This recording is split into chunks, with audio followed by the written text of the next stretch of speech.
أولم يروا أن الله الذي خلق السماوات والأرض قادر على أن يخلق مثلهم وجعل لهم أجلا لا ريب فيه فأبى الظالمون إلا كفورا.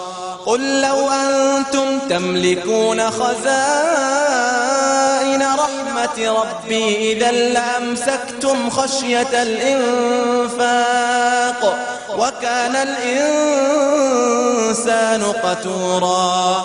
ولقد آتينا موسى 9 آيات بينات فاسأل بني إسرائيل إذ جاءهم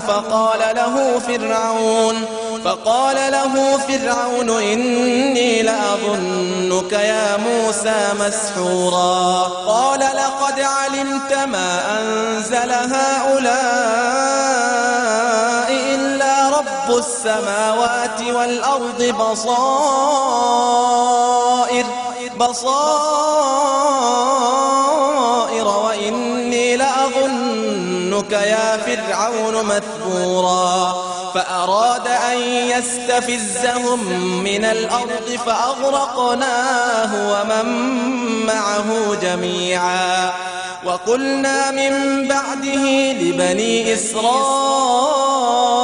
اسكنوا الأرض فإذا جاء وعد الآخرة جئنا بكم لفيفا وبالحق أنزلناه وبالحق نزل وما أرسلناك إلا مبشرا ونذيرا.